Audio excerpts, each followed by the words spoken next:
Конфуций учеше дека за да едуцирате некого, треба да започнете со песни, да ги потенцирате церемониите и да завршите со музика. Музичкото знаење беше прашање на високо образование. Се вели дека тој помислил на 6 најважни предмети за изучување, а студирањето музика било второ, веднаш по проучувањето на ритуали или јавни церемонии. Музичката уметност често зборува низ звуци подлабоки од поезијата и се задржува на најголемите скриени шуплини во срцето. Песната води кон доброто и вистинското. Музиката ги обединува сите квалитети, може да не воздигнува, да не сближи, развесели или да го скрши најтврдото во нашите срца, со најнежното од своите меланхолични тонови. Но незината примарна задача е да ги води нашите мисли кон возвишени нешта, да не воздигне, па дури и да не растрепери. Ова се Шен Ѓанг, Жу Жанг и Ванг Јунг Феј. Благодарение на нив, најавната шпица на Нихао доби собствен автентичен и уникатен музички призвук. Надоврзувајќи се на мисијата зацртана на почетокот, продолжуваме да ви ги откриваме најголемите богатства на Кина. Овој пат тоа е музиката. Затоа отворете ги срцата и слушајте. Музичката приказна оттаму ја раскажуваат двајца врвни македонски музички артисти. Музиката може би ги разделува, но Кина ги спојува. Тони Китановски и Сузана Спасовска. Но пред да ги слушнеме нив, ова е звукот на Кина.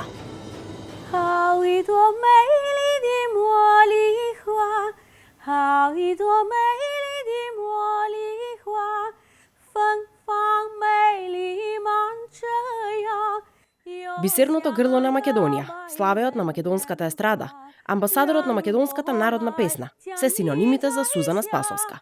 Таа со својата изразита музикалност, филигрански изработена интерпретација, срдечна во комуникацијата со публиката, свети на македонското естрадно небо. Таа е единствениот изведувач не само во Македонија, туку и пошироко, која пее и на кинески јазик. А еве од каде желбата да го изучува кинескиот јазик и култура. Затоа што Кина за мене е така некако многу поинаква, мистична, едноставно земја на екстремности. Прво по самата популација на Кина, потоа по големата територија, големиот кинески зид, големиот канал, комплексноста на кинеското писмо. Пред некој време прочитав и дека најголем број на нови патенти се регистрирани во една година. Така да многу нешта, пострадањата на кинескиот народ и така, сето тоа било во мојот интерес, потоа тука и Конфуций, самата музика, кинеската опера, пекингшката опера, тибетската опера и така натаму. Едноставно голем интерес за Кина и можеби тоа е една причина што ме натера да размислувам да почнам да го учам кинескиот јазик. Велат дека кинескиот јазик не можете никогаш да го научите, бидејќи е например многу комплексен и опширен. Но ако направите добра основа, велат дека можете после да се надоградувате полека. И најдобро е да сте во Кина за да можете да го научите најубаво кинескиот јазик. Меѓутоа, тука колку што можеме, учиме, се трудиме на Институтот Конфуций, индивидуални часови плюс и ќе видиме до кај ќе стигнеме. Сами ја спомнавте неколку пати обемноста на кинескиот јазик и на кинеското писмо. Колкав дел од кинескиот јазик вие успеавте да совладате за да можете еве денес и да пеете на кинески јазик? Вака, значи јас 2 години интензивно земав часови на Институтот Конфуций и интензивно индивидуални часови. Меѓутоа, сето тоа повторно не е доволно, бидејќи морав да направам една кратка пауза, за жал, велам, бидејќи мене ми е многу убаво кога го учам кинескиот јазик, бидејќи со самиот кинески јазик јас научив повеќе за концентрацијата, за меморијата и сето тоа. Ми помогна, значи, во тоа. Самиот јазик е многу комплексен, навистина. Јас почнав на Институтот Конфуций, велам, но имав голема среќа што имав за почеток многу добар професор, кој што направи сите ние кои што бевме во групата да со голема љубов да го учиме кинескиот јазик. И морам него да му се заблагодарам за тоа што на некој начин ми предложи да научам и некоја кинеска песна. Но знаете што ми рече? Ако сакаш да учиш кинески јазик, ако сакаш да знаеш и повеќе за Кина и да научиш повеќе за Кина, сето тоа ќе го правиш потоа, меѓутоа прво ќе научиш кинеската химна. Да, и тоа беше мојата прва песна, да наречам песна, нели, која што ја научив. Кинеската химна. Потоа научив уште една песна за почеток. Секако ми помагаше професорот и ми го даваше текстот, но и мене многу брзо ми одеше учењето, така да тој се одушеви едноставно и потоа почна да ми кажува за други песни, сега оваа ќе ја научиш, сега оваа ќе ја научиш, за позначајни песни во Кина. Како ние што си имаме, нели, наши познати народни песни. Така да потоа ја научив Аобао Сјан Хуи, која што ја пеев на мојот јубилеен концерт во 2016 година, каде што половина сала во опера и балет беа драгите пријатели кинези и беа одушевени од мојот настап, од мојата изведба на песната. И тоа беше првата песна која што ја научив. Потоа се редеа и другите, како најпознатата песна, кинеска песна која што веќе мислам дека веќе 300 години е популарна, а во Европа е пренесена некаде во 18 век и е ставена во операта Турандот на Пучини. Тоа е песната Моли Хуа или Јасмин цвет во превод. Потоа, кога бев во Кина, значи знаев една до две песни и таму кога се сретнав со една почитувана новинарка, ми рече убаво е ќе учиш и нови песни и се, меѓутоа убаво би било секој оној кој што сака да учи кинеска музика, да знае да ја отпее и песната, односно композицијата Те сакам Кина. Лајни Чунго. И веднаш кога се вратив во Скопје, професорот ми го прати текстот, ја најдов песната и ја научив и многу сум среќна што освен таа песна пак имам уште 7, 8, 9 песни кои што ги знам и веќе се скоро бројката е 12. Така да сето тоа е доволно и дури и за еден концерт, да речеме, во иднина можеби да се размислува и за тоа.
Ќе се вратим уште малку на музиката, со оглед на тоа дека во Кина многу е голема таа разлика помеѓу популарната музика која што ја слуша голем процент од населението на нивна традиционална кинеска музика. Каде најмногу се пронаоѓате вие? Што најмногу сакате да слушате од тој нивен звук? Па јас ги сакам традиционалните, ми се многу интересни, поинакви, нели? Но знаете, таму за на повозрасно население верувам дека си сака таа традиционална опера. Значи пекингшката опера, тибетската опера, има многу опери, значи во еден век се направени можеби повеќе од 386 различни опери, значи таа опера е различна од нашата опера, од европската опера.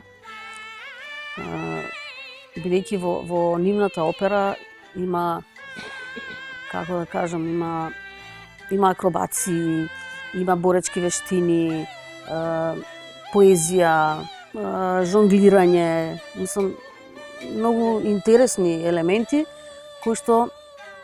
од кои што се состои операта.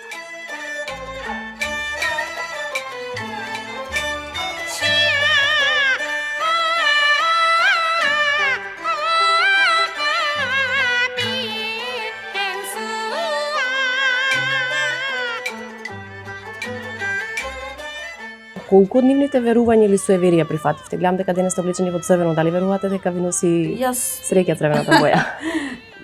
Мене среќа ми носат сите бои. Посебно па кога учам кинески јазик, мене душата ми е исполнета, срцето ми е исполнето, така да бојата црвена е моја боја, всушност. И пред да почнам да учам кинески сум ја носила црвената боја. А црвената боја е боја на Македонија, боја на Кина, на љубовта, значи преубава боја. Во однос на неисполнетите желби, во врска со Кина, сакате уште еднаш да ја видите сигурно? Многу лошо време ме снајде сега, да кажам. Веќе можеби уште еднаш ќе отидев во Кина за оваа година. Меѓутоа, заради состојбите во светот, ете, тука сме, како затворени во Македонија. Се надевам дека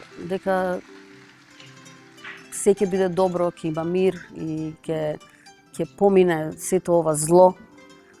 И верувам дека сите ние ќе можеме да патуваме секаде низ светот како порано, да се видиме со нашите пријатели, тие да дојдат тука кај нас. Дека ќе можеме да научиме нешто од нив, тие да научат од нас.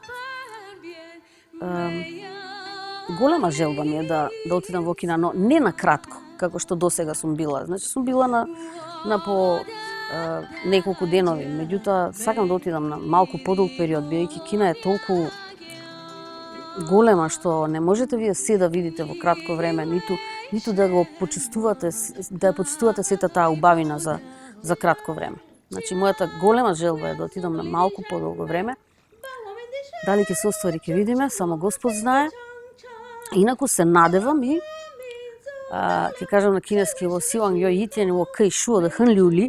Значи, се надевам дека еден ден ќе можам да го учам, да го зборувам ханју, многу потечно и ќе бидам самата од себе одушевена, бидејќи наистина кинескиот јазик за мене е голем предизвик, а мислам дека и за секого треба да биде.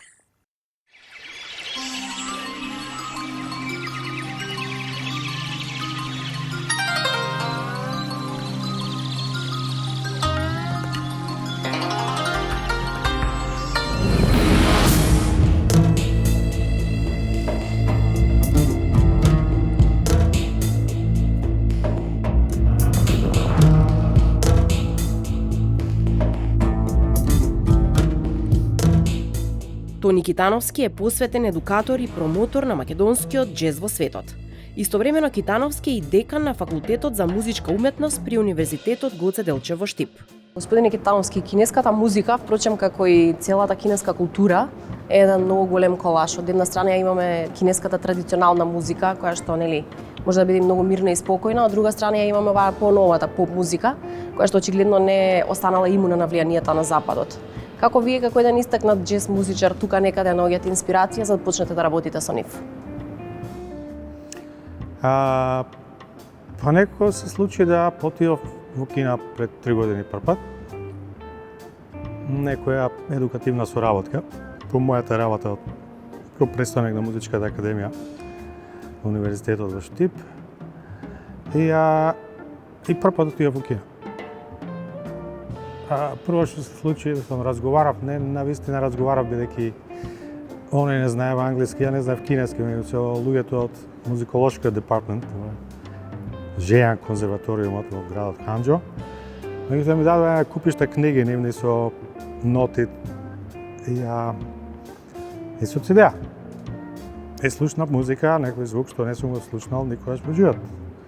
Прво капирав дека се што знам и јас и сите ние овде и пошироко од овде за кинеската музика е многу малку. Тоа што го знаеме од филмови. Меѓутоа разбирливо е дека е огромна земја и дека има различни музики. Само кај нас во Македонија супер мала земја. Има огромни разлики од едно село до друго да отидеш. И плюс видов тоа што мене ме занима современата музика, дека се отидени многу напред. Дека се на највисоко светско ниво со сите развиени западни земји, меѓу кои сме и ние. Така да тоа е една работа што не можеш да ја знаеш, не можеш да ја опишеш со зборови, што е, мораш да ја почувствуваш, мора да отидеш таму. Имаше ли нешто конкретно што ве фасцинираше? Не знам дали е тоа некој нивен традиционален музички инструмент или нешто слично. Да, се изнаслушав еден куп виртуози што свират традиционални инструменти, не само сериозна музика. И видев некои инструменти што не сум видел во живот. Дори бевме во музеј на инструменти од пред 6000 години до денес. Една огромна традиција, некои работи се повторуваат во светот. Мене лично цел живот како музичар ме интересирало кои се исти работи во сите музички култури. Не разликите, туку тоа што е исто, тоа што е општо човечко. И таму ги најдов и бев среќен.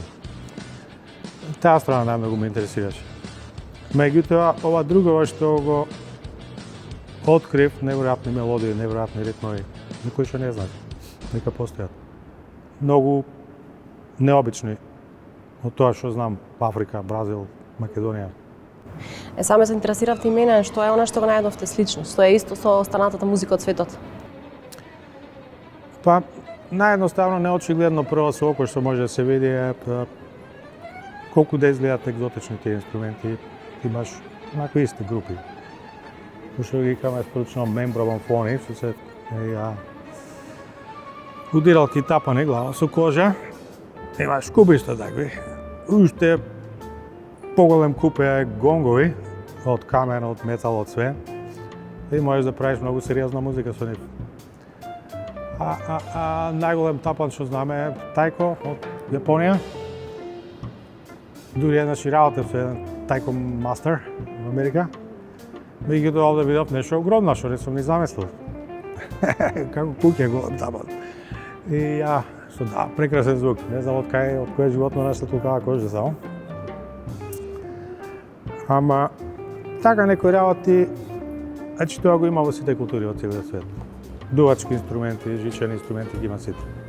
Тамара Лазарова е студентка на Музичката академија при Универзитетот Гоце Делчев од Штип, која беше на студиски престој на конзерваториумот во Ханџоу, а ова се нејзините впечатоци. Тамара, вие сте студентка на Музичката академија во Штип, 4-та година. Пред неколку години имавте таа можност дел од вашето музичко образование да го стекнете во Кина. Какво искуство беше? Беше прекрасно искуство. Благодарение на професорот Антонио Китановски и професорката Златка Митева, преку иницијативата 17+, добив можност една година од моите студии да ги поминам на конзерваториум за музика во Жејанг, Република Кина. Бев многу добро пречекана од нивна страна. Мојата професорка, што ми беше таму по флейта, Хаинг, многу добро се постави према мене и ме прифатија. Спомена дека овде учиш свирење флейта. Што друго научи во Кина? Во Кина, бидејќи јазикот беше една од најголемите препреки, многу не зборуваат англиски, а повеќето другите што зборуваат англиски имаат некој срам да зборуваат. Преку конзерваториумот на мене и на останатите интернационални студенти ни организира почетен курс по кинески јазик. Исто така и на моје лично задоволство се запознав и со нивниот традиционален инструмент бамбу, кој го изучував во годината. Интересно за нас музичарите беше што имаат различна нотација од нашата, наместо ноти користат бројки и тоа беше интересно за мене. Само го спомна кинескиот јазик, веќе си имала некаков почетен курс. Нивното писмо и генерално јазикот се многу обемни, меѓутоа вела дека луѓето кои што се музикални, ти очигледно си, многу полесно го учат кинескиот јазик. Па да, бидејќи тие имаат и нивното писмо, ама имаат и алфабетското. А кај алфабетското интересно е што секоја буква има 4 интонации и со тоа музиката многу доприноси. Што те фасцинираше најмногу во Кина? Нивната дисциплина и култура. Имаш ли прилика да слушаш кинеска музика, без разлика дали е традиционална или е сериозна или е поп музика? Нешто што највеќе ми се допадна е што секој ден, секоја вечер имаше безброј концерти од секој вид на музика и од традиционалните игри и песни кинески. Бев на многу бројни од нивните, а највеќе впечаток ми остави концертот на нивниот најпознат пианист Ланг Ланг и неговата промоција на книга. И што ќе се случи по завршувањето на твоето образование? Какви се амбициите? Па имам уште една година во музичката академија, потоа дипломирам, па планирам да продолжам на магистарските, се надевам. Да имаш прилика би заминала ли уште еднаш во Кина? Па да, би сакала.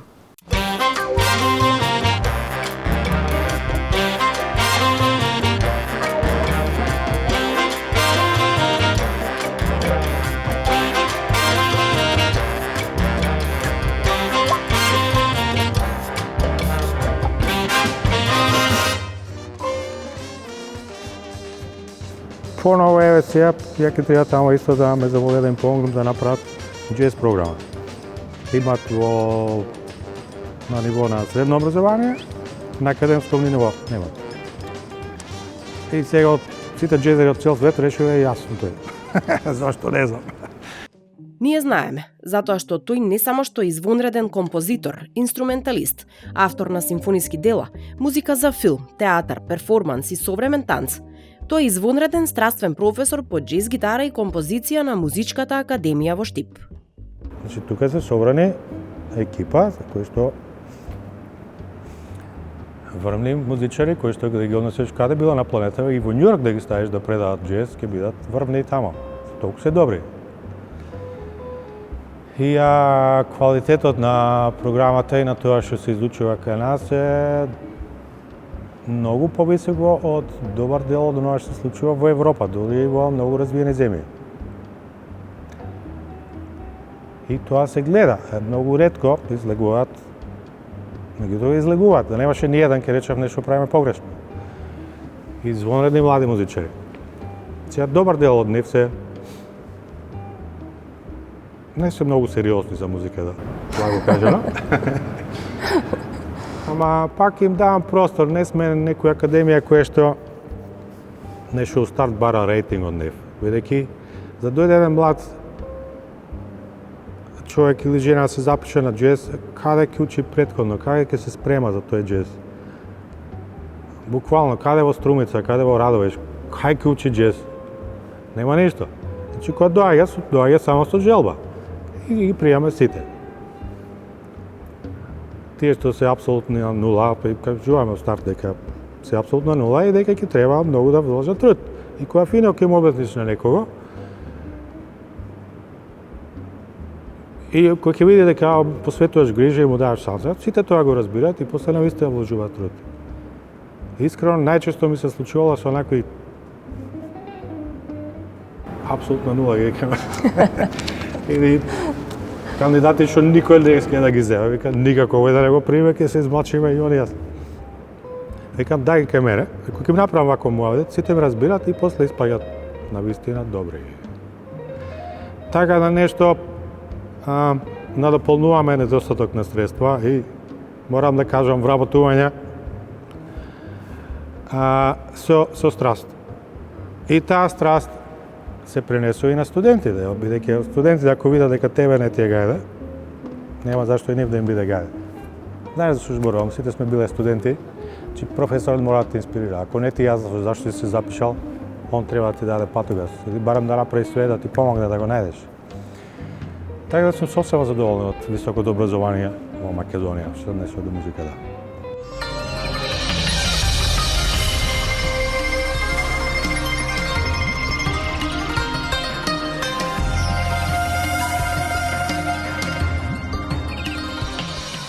Со жители од околу 1,4 милиарди луѓе, Кина содржи речиси 20% од светската популација.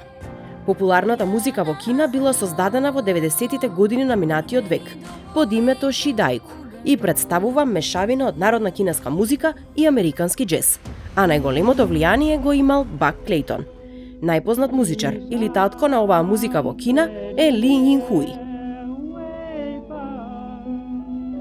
Генерално, тематиката на кинеската популарна музика се однесува на славењето на државата и љубовта. Ако некогаш се најдете во ситуација да барате добра вечерна забава во Кина и истовремено сакате караоке, ќе бидете воодушевени со бескрајната понуда на караоке барови кои се особено популарни и може да се најдат на секој чекор. Кинеска музика, уметничка форма на организирани вокални и инструментални звуци, е еден од најстарите и најразвиените од сите познати музички системи. На кинеската музичка историја мора да се пристапи со одредено чувство на стравопочит. На вистина, секој истражување открива историја која датира од 3000 години пред новата ера и чии собствени обемни пишани документи се однесуваат на безброј форми на музика, не само во врска со народни фестивали и религиозни настани, туку и во судовите на стотици императори и кнезови во десетици провинции, династии и периоди. Историските, културните, инструменталните и теоретските материјали од претходните времиња се подеднакво информативни и фасцинантни. Кина има долга и влијателна музичка традиција. Со векови музичарите развивале различни стилови на музика и измислувале или усвојувале многу видови инструменти. Класичната традиционална музика на елитите, народната и етничката музика и омилените традиционални кинески инструменти се клучни за ценење на кинеската традиционална музика. За Конфуций се вели дека живеел пред околу 2500 години. Тој е заслужен за поставувањето на традиционалната кинеска музика за илјадници години. За него се смета дека бил истакнат учител по музика и талентиран музичар, кој можел стручно да свири на неколку инструменти. Тој исто така беше најистакнат социјален филозоф во Кина. Во неговите учења утврдени се целта и улогата на музиката и дефинирани се квалитетите на добрата музика. Ед Шеран, Џастин Бибер и Ариана Гранде на едната страна и популарните кинески бојбендови на другата. Ова се години кога кинеската популација најмногу ужива во поп музиката. Меѓутоа, никогаш и никаде не остануваат имуни на звуците на традиционалната кинеска цитра. Ги следат светските трендови во музиката, но длабоко и безрезервно ја почитуваат и сопствената музичка традиција. Можеби токму тоа е идеалниот баланс поради кој кинескиот музички звук со неверојатна брзина галопира до сите 4 страни на светот. Ова беше се од нас во оваа епизода на Нихао. Се гледаме во следната, во која што ви откриваме ново богатство на Кина.